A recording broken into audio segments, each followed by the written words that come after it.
February 1981, a lieutenant colonel named Antonio Teguero walked into the Spanish parliament with a pistol in his hand, fired shots into the ceiling, and ordered every member of parliament to get down on the floor.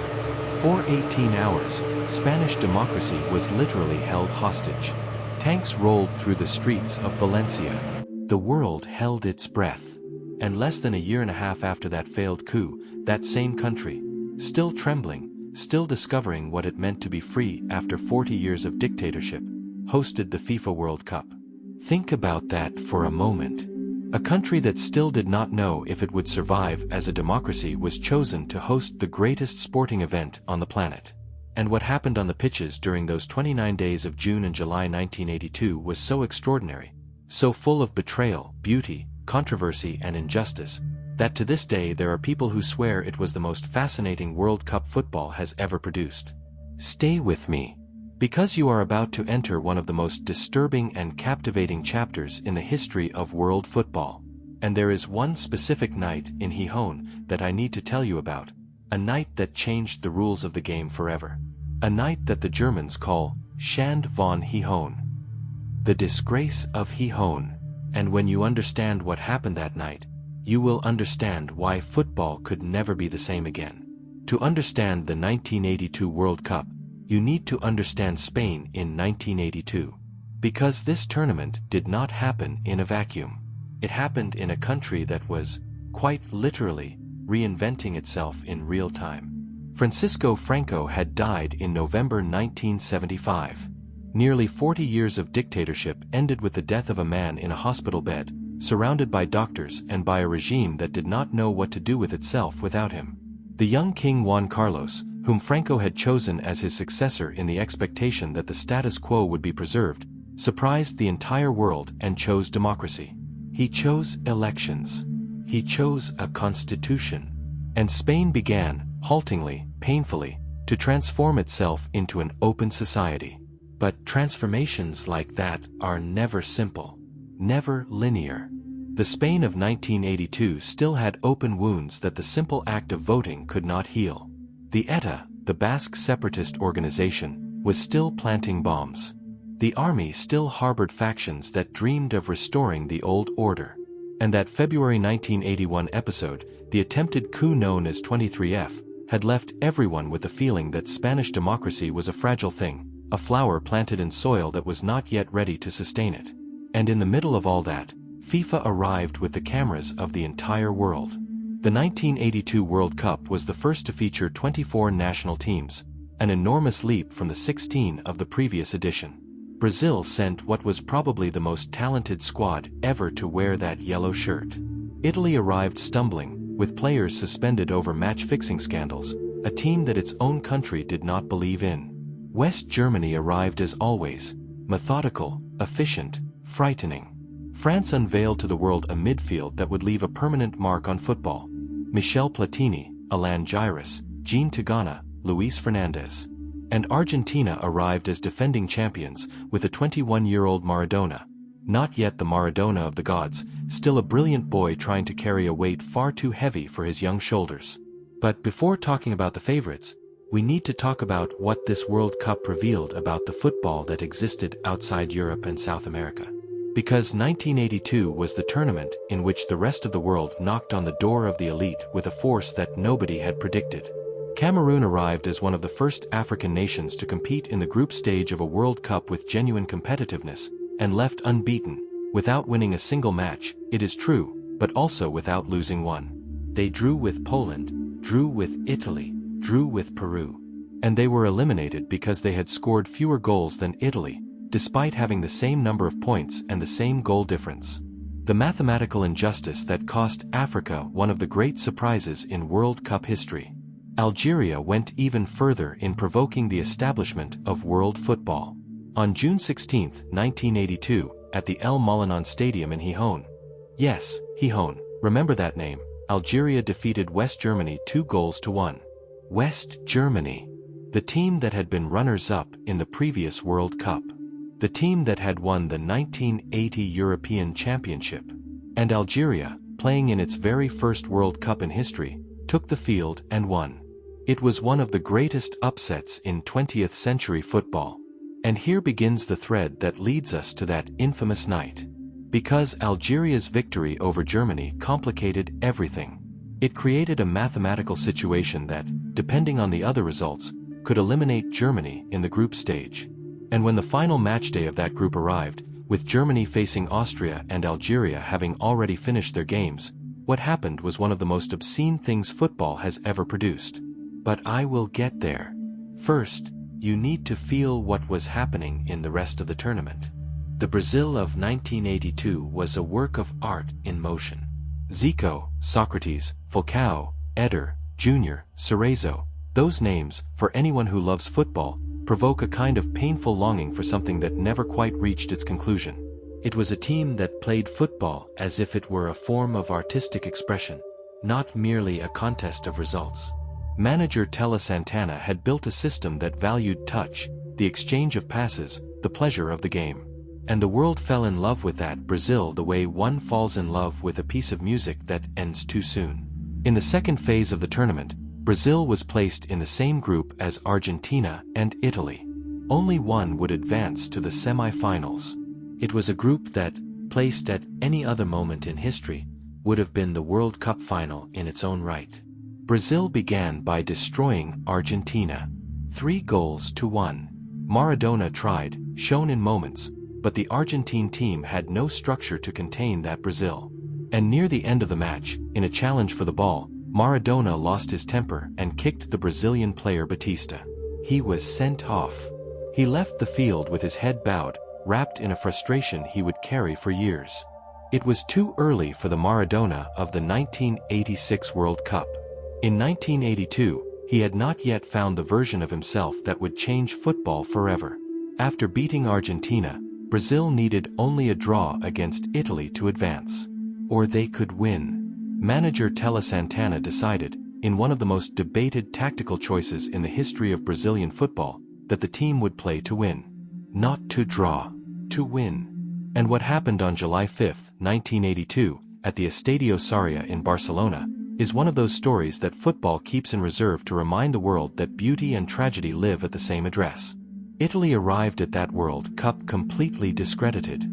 Center forward Paolo Rossi had just completed a 2-year suspension for involvement in the Toto Nero scandal, an illegal betting scheme that had shaken Italian football to its foundations. He was undertrained. He was out of rhythm. In 3 group stage matches he had not scored a single goal. The Italian press was calling for his removal from the squad. Manager Enzo Bearzot, a man of silence and stubbornness, a man who once he made a decision put a stone on top of it, kept Rossi in the team. Gave no interviews. Offered no justifications. Simply kept him. And then came Sarria. Rossi scored at the 5th minute. Brazil equalized through Sócrates at the 12th. Italy turned it around through Rossi again at the 25th. Brazil equalized again through Falcão at 68 minutes. And then, when a draw was enough, when Brazil needed only to hold on for 22 more minutes, Rossi completed his hat-trick at the 74th minute and killed Brazil. 3-2 for Italy. Brazil was out of the World Cup. The silence that fell over the stadium at that moment, and across all of Brazil, where it was 2 in the afternoon and the entire country had stopped to watch the match, was one of those silences that stick to a generation's memory. It was the end of something. The end of a belief that playing beautifully was sufficient. The end of a Brazil that prioritized poetry over pragmatism. And it was also, curiously, the birth of a question that Brazilian football has still not finished answering. Is it better to win ugly or to lose beautifully? But let us return to Gijón. Because the story I needed to tell you has been waiting there all along. It was June 25, 1982. The final match of Group 2 of the group stage. West Germany against Austria. Algeria had already played their 3 matches and were waiting for the result. The Algerians knew exactly what they needed. They needed Germany not to win by more than 2 goals. If that happened, Algeria would advance and Austria would fall. If Germany won by 3 or more, both European teams would advance and Algeria would go home. The match kicked off. And within the first 10 minutes, Hrubesch scored for Germany. 1-0. And then the match stopped. Not literally, the players remained on the pitch, the ball kept rolling. But what happened in the following 80 minutes was a deliberate, coordinated, and utterly shameless denial of anything that could be called competition. The two teams simply stopped playing.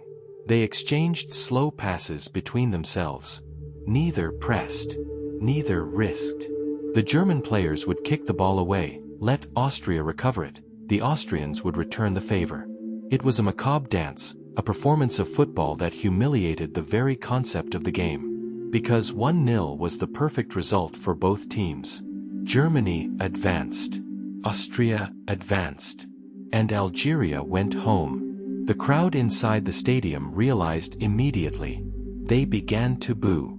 Supporters raised white flags in a gesture of surrender to the absurdity they were witnessing. Some Algerian supporters sitting in the stands began to weep.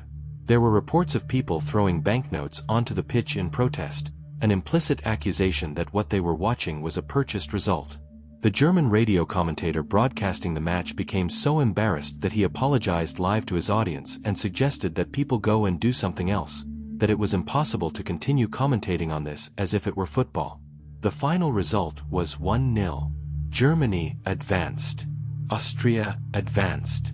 Algeria was eliminated. And football never again allowed two matches from the same group to be played at different times in the final round. Never again. The Schande von Gijón, the disgrace of Gijón, was the direct catalyst for a rule change that exists to this day. From that point forward, the two matches of each group's final match day are played simultaneously, so that no team can calculate the result it needs while the other match is still being played. Algeria went home. The Algerian players knew exactly what had happened.